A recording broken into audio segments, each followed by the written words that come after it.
Yo, Shalom is your first. I want to start by giving all honor, praise, and glory to Yahawah, bahasham, yahawashi, bahasham, raka, quadash, double honors into the elders and apostles of GMS Green Millstone who rule well. And shalom to you hopeful like brothers out there pushing this truth and honesty and sincerity. My name is Yeshaya, doing a video. Just talking about, having remorse for these jakes, because there may be times where, you're in line to get a coffee, someone will pay for your coffee before you.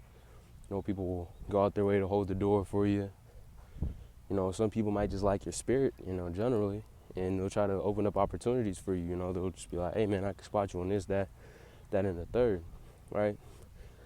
Or, you might come across this like, dreaded up, tatted up, Jake, and might give you a head nod, say, what's up, brother, something like that. Act real brotherly towards you. But, bottom line, you might have a little remorse for them and be like, man, they weren't too bad. Or, that person ain't too bad. But you never know what's going on behind closed doors and behind the cloaks of covetousness that a lot of these people have. And not only have, but have perfected, But let me read Ezekiel 8:12, and it says, Then said unto me, Son of man, hast thou seen what the ancients of the house of Israel do in the dark?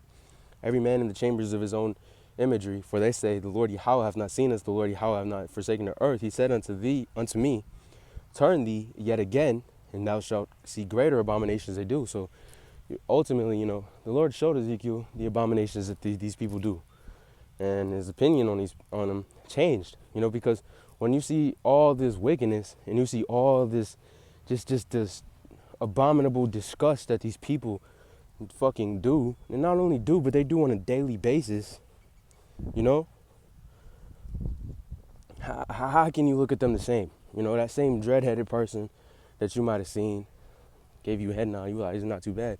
Motherfucker probably smokes straight fucking kush and blows it on his Buddha statue while listening to fucking Nardo Wick. These people are just wicked, man. These people have nothing but wickedness on their mind. If you talk to an average Jake, if you talk to them long enough, they'll start talking about adultery or start talking about fucking, rolling up or some shit like that. And I know that for a fact. That's what's on these people's minds, man. These people they err not knowing the scriptures, not only that, but bottom line, they don't know shit. And it's been like this for generations, man. Let me get Revelations, we'll go ahead and grab 22:11. And it says, he that is unjust, let him be unjust still, and he which is filthy, let him be filthy still, and he that is righteous, let him be righteous still, and he that is holy, let him be holy still. So throughout all the generations, these people haven't changed. We're in a gross darkness period where people have the heritage ripped away from, I believe, pursuing Jeremiah 17:4. We no longer, well, not we, because the Lord has opened up that knowledge and opened up the seal, so that the people who need to get it, who are supposed to get it, are gonna get this knowledge and in whole pure truth. But there's still many out there who are still in that gross darkness. There's still many people out there who don't even know what being an Israelite is. And on a step lower, there's people who don't even know what Israelites are. And that's just the whole fact of the matter here, is that our people are still foolish. And even if they did know the scriptures, Salag,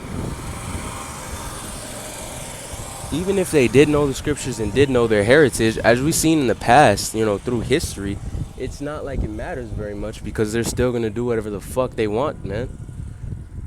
And so you really should be a lot more stoic and a lot more circumspect to these jakes out here, because you don't know who the fuck has a cloak of covetousness upon you. You don't know who's looking at you with covetous and envious eyes, especially if you're the brother that got, good looking wife, you got a nice car, truck, and ultimately, the Lord gives us our daily bread.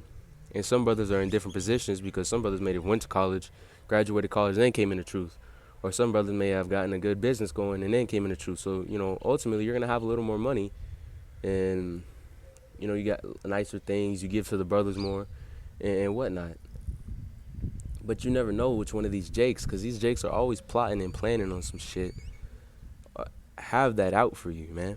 But, ultimately it's all a balance, and that's why you got to use wisdom. Because let me get Hebrews 13:2, and it says, "Be not forgetful to entertain strangers, for they thereby some have entertained angel unawares." And let me get that in the NLT, and it says, "Do not forget to show hospitality to strangers, for some of them who have done this entertained angels without realizing it."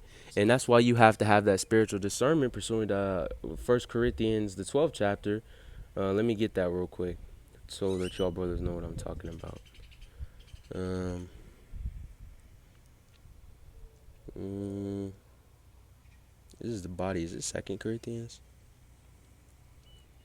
All right, no. Salak. Manifesting the spirit to give to proof withal, by the spirit the words of wisdom, to another knowledge, and by the same spirit by faith in the gifts of healing, to another working of miracles, another prophecy. And this one's one I want to get. And this is talking about spiritual power, to another discerning of spirits, right? It's a spiritual power to be able to see someone's spirit, face value, and you can kind of understand what's going on behind their eyes, And let me share an example with y'all. Me and the brother, we were down there in Tempe, and we were just walking around.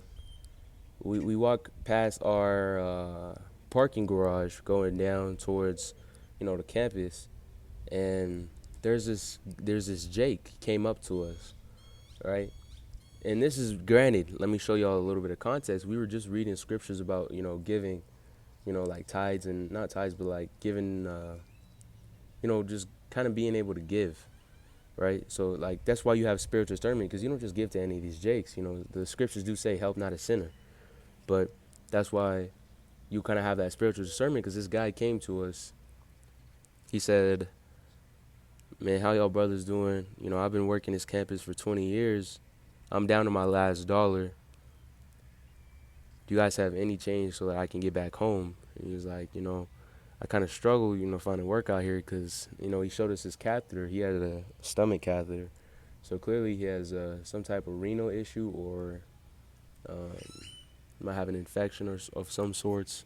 There's a lot of medical conditions that can get you a stomach catheter, but, he had that issue. And the thing is, if you would have just seen a random Jake coming across you with all this shit, but he wasn't hooting and hollering, he wasn't really begging, he was just kind of asking to see if we had a handout. And I just coincidentally told bro to grab my wallet because I thought I was gonna forget it. I was like, I didn't really need it, but he was like, fuck, just bring it anyways. So I brought it anyways, and just coincidentally, I had like enough money for him to get home, like just enough money for him to get home, right?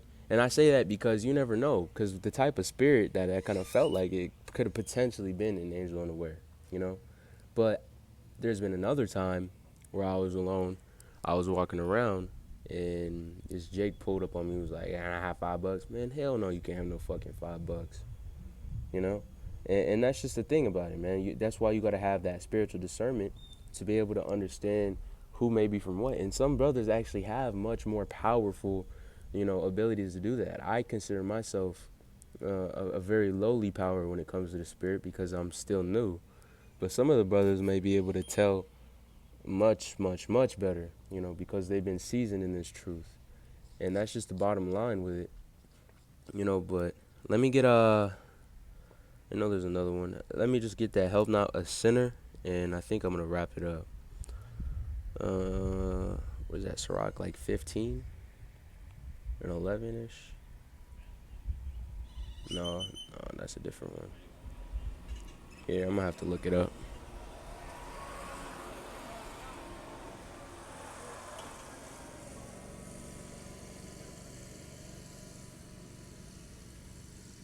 Sirach 12.